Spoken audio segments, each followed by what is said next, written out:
Seja muito bem-vindo à aula sobre planejamento financeiro. Essa é uma das aulas mais importantes porque é aqui que você aprende a fechar contrato com o teu cliente e aprende se aquele cliente ele é um bom cliente para você, se você vai escolher trabalhar com esse cliente. E nessa aula eu gosto de trazer para vocês a ideia de que quando você vai vender o teu produto, quando você vai vender o teu serviço, ele tem que ser vendido em forma de pacote, você tem que apresentar para aquela pessoa já quais são todos os requisitos para ela viver aqui em Portugal, o que é que ela vai precisar, o antes e depois, e que você é a melhor opção para trazer para ela um desconto se ela fechar tudo aquilo. Porque uma hora ou outra ela vai precisar pagar para ter esses documentos, ela vai precisar pagar para passar por esse processo. Então é muito interessante que você trabalhe já pegando a imigração dela completa. Desde a solicitação do visto, todos os documentos portugueses. Quem gosta de trabalhar com relocation também, incluir o relocation aí. Análise de documentos e autorização de residência perante a AIMA. Então, é muito interessante que você faça esse planejamento com a pessoa desde o início, certo? E que você consiga já trazer essa pessoa para o teu mundo, trazer essa pessoa para o teu escritório, para o teu projeto, desde o início até o fim. Prender essa pessoa, fechar logo um contrato com ela para essa pessoa já estar contigo ali do início ao fim. Um erro clássico entre os imigrantes é planejar apenas até o visto. Planejar apenas até o visto é um erro. Então você já tem que explicar para o teu cliente que ele não vai poder fazer isso. Olha, é cliente meu, a gente vai ter que planejar logo tudo, porque se não chegou em Portugal as coisas talvez não deem tão certo assim. Você já vai ter que saber quais são os custos que você vai ter com toda a documentação que é necessária para você se regularizar em Portugal, porque o visto é só um início. É isso que você vai explicar para essa pessoa. É um erro ignorar as etapas seguintes. É crucial considerar todos os aspectos financeiros da imigração para evitar surpresas. Então, aqui é que você entende se o teu cliente ele vai ter dinheiro para pagar custos diretos, indiretos, reserva de segurança e margem para atrasos. Custos diretos são as taxas do visto. Você, claro, né? Você é um custo direto, você é a pessoa que vai estar fazendo, prestando esse primeiro serviço, então você está dentro desse custo direto, mas tem as taxas dos vistos, despesas de viagem e acomodação. Isso aqui são 3 pontos que ela não pode fugir de forma alguma nesse primeiro momento. Resolveu imigrar, tem que ter dinheiro para isso. Os custos indiretos são taxas de serviço, documentos difíceis de se conseguir e assistência legal. São esses custos indiretos que você vai incluir. Essas taxas de serviço que eu falo aqui são, por exemplo, quando a pessoa está fazendo o visto dela, ela vai precisar ter dinheiro para fazer o apostilamento da certidão criminal. Ou então essa pessoa precisa de uma reserva de passagem de volta, ela vai ter que ter como pagar isso. Essa pessoa está precisando de um serviço de relocation, então esses custos indiretos que dá para você incluir, que dá para você fazer aquilo dali, já vão estar inclusos nesses custos indiretos. Isso são as taxas de serviço. Quando a gente vem para documentos difíceis de conseguir, que entram como custos indiretos são, por exemplo, o NIS, quando a gente está com muita dificuldade no NIS, então tu já vai incluir o teu serviço de NIS ali. O serviço do NIF, se a pessoa não tem nenhuma pessoa para ser representante legal dela aqui em Portugal, você vai ser o representante legal dela aqui em Portugal. Então você já vai incluir nesses documentos difíceis de se conseguir aqui. Você já vai informar para essa pessoa e já vai tomar informação se ela tem dinheiro para isso. Porque se a pessoa vem para Portugal, ela vai precisar de um representante fiscal. Se ela não tem dinheiro para esse representante fiscal, vai precisar ser você o representante fiscal dela, entendeu? Então não dá para ela passar desse ponto. Ela tem que ter ciência e você tem que ter a certeza de que ela tem dinheiro para fazer isso, porque senão nem adianta começar a imigração dessa pessoa. E a assistência legal é você saber se essa pessoa, mesmo tendo dinheiro para tudo isso, para toda essa documentação, se ela vai precisar da sua assistência legal, um acompanhamento, uma análise de documentos, tudo isso, se você vai conseguir incluir isso, ou se precisando, ela não vai ter dinheiro para isso.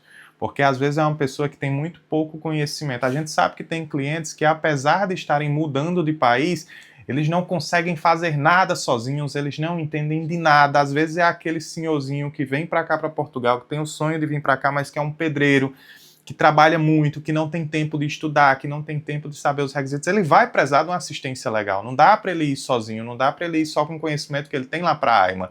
Então, ele vai precisar dessa assistência legal e você tem que ser direto com esse cliente. Olha, eu acredito que você vai precisar de uma assistência legal, eu consigo dar para você e é tanto.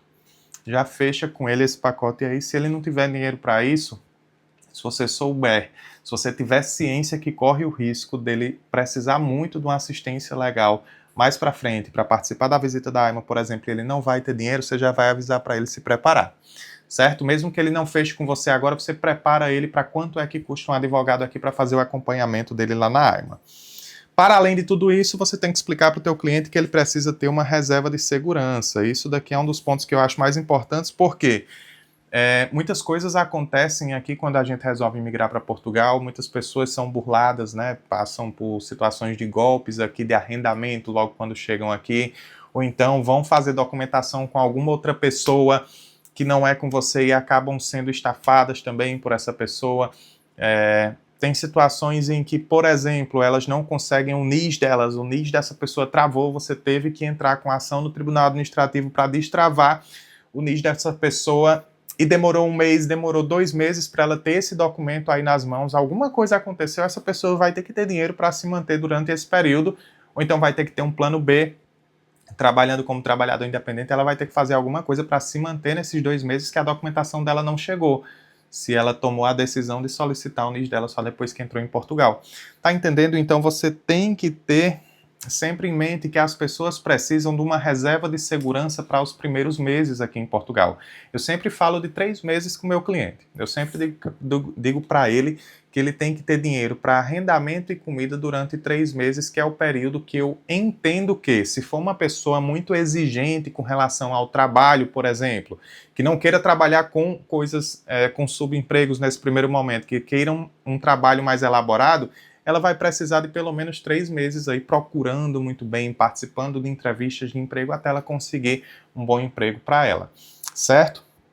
E margem para atrasos. Essas margens para atrasos são também do planejamento financeiro, que é incluir um tempo extra no seu cronograma, pois imprevistos podem ocorrer.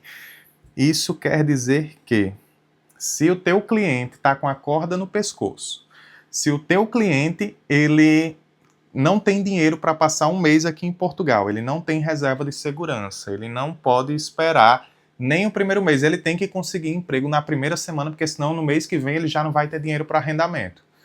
Não vai dar certo. Não é assim que as coisas funcionam por aqui.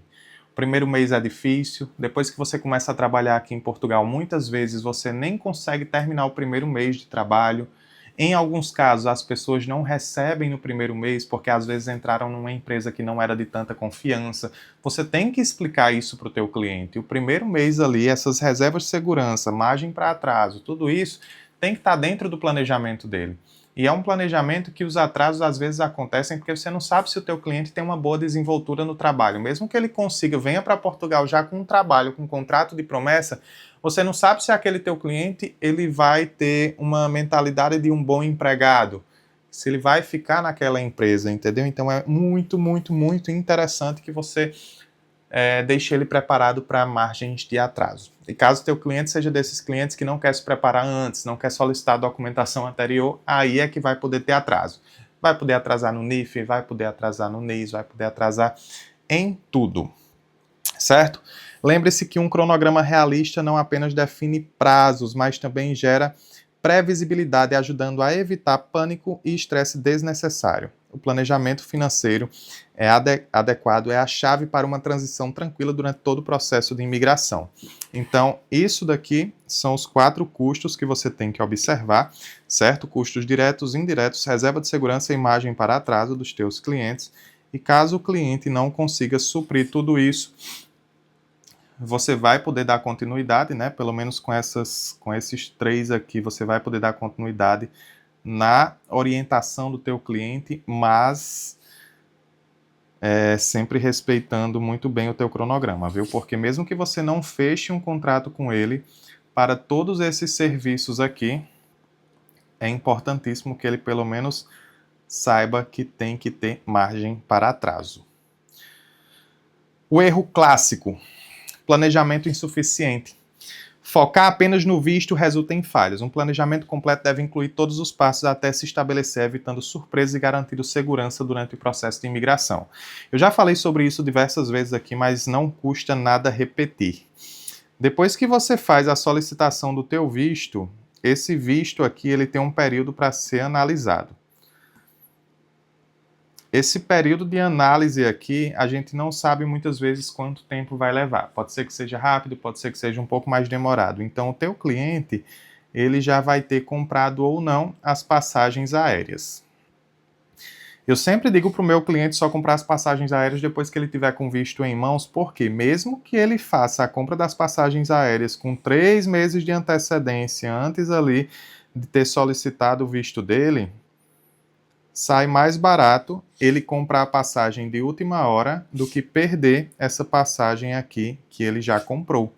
Entendeu? Então, talvez seja uma economia que não seja tão legal. Depois que ele passa pelas passagens, ele vai ter que entrar em Portugal. Para entrar em Portugal, ele vai precisar comprovar alojamento. Esse alojamento, como é que ele vai conseguir? Vai ser uma reserva de alojamento? Vai ser o quê? Vai ser um contrato de arrendamento? O que é que ele vai apresentar lá? Ele já está com esse alojamento ou ele não está ainda? Se ele não está nesse alojamento, ele vai passar por um alojamento provisório. Esse alojamento provisório, ele já pagou ou ele vai pagar? Quanto é que ele vai gastar? Quanto tempo ele está procurando? Os Airbnbs, você já passou para ele o cronograma de quando é que eles ficam mais baratos, quando é que ficam mais caros, com quanta antecedência ele tem que procurar? Depois que ele entrou aqui, que ele começou a procurar apartamentos, ele vai precisar procurar apresentar documentação para ele poder fazer, para ele poder alugar, seja um quarto ou seja um apartamento, ele vai precisar de documentação. Essa documentação tem que ter uma preparação anterior, porque muitas vezes o teu cliente quer um apartamento aqui em Portugal, por exemplo. Está começando o planejamento contigo pelo menos 3 meses antes. Esse cliente ele já pode abrir a atividade aqui, ele pode fazer o NIF dele, pode fazer alteração de morada fiscal, pode abrir a atividade, pode emitir recibo durante esses 3 meses prestando serviço para alguma empresa portuguesa, para alguma pessoa que mora aqui em Portugal, até mesmo para você. Ele pode estar fazendo a emissão desses recibos aqui para quando chegar na data da entrada dele aqui em Portugal, ele já ter toda a documentação. Então, é interessante que você pense nos documentos que o teu cliente vai precisar aqui, porque se você fizer isso por ele, se você conseguir essa documentação para ele, ganha você. Certo? Entrou aqui em Portugal, vai precisar comprovar toda essa documentação, ele vai precisar do dinheiro do calção, fiança e renda. Será que ele tem o dinheiro para esses 3? Será que ele está ciente de que ele tem que pagar tudo isso só para ter um teto sobre a cabeça dele? Aí depois tem um período que ele vai precisar esperar para conseguir um trabalho.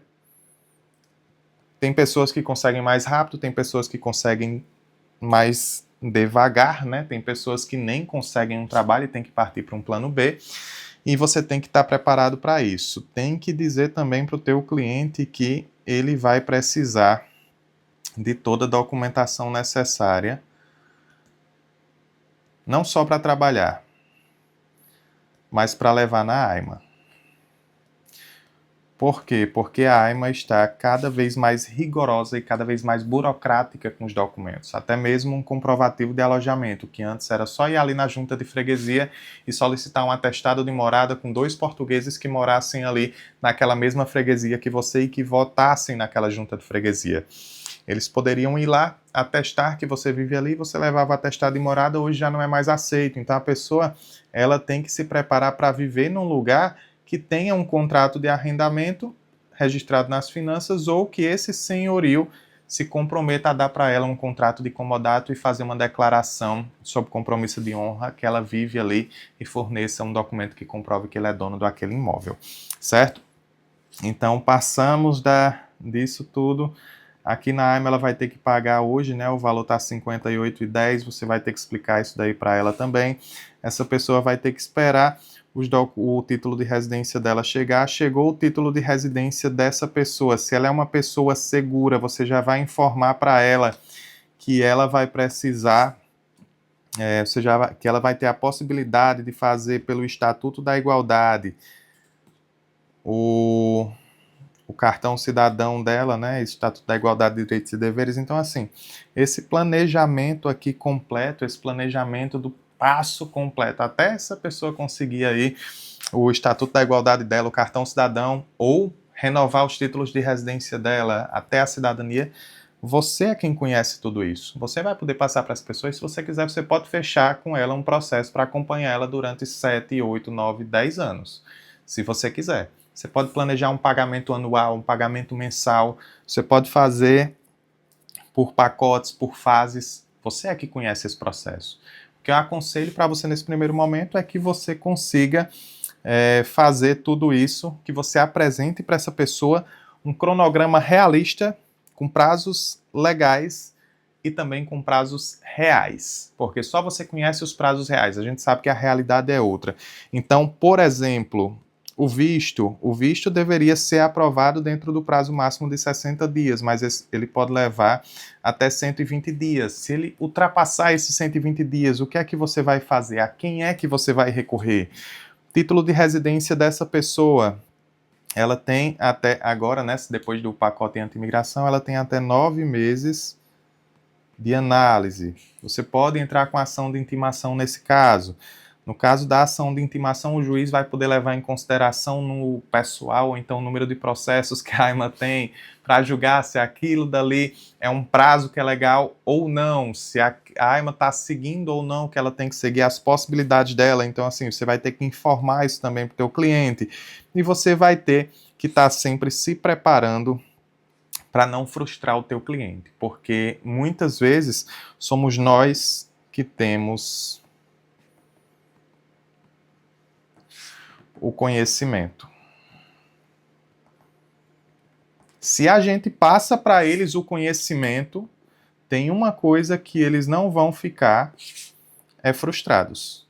Porque se você tem conhecimento de que pode atrasar, de que pode dar errado, você não vai colocar nenhuma expectativa e nenhuma expectativa vai ser frustrada. Então você evita que o teu cliente fique frustrado no final das contas se você apresenta para ele basicamente o que você tem de conhecimento sobre prazos reais. Certo, pessoal?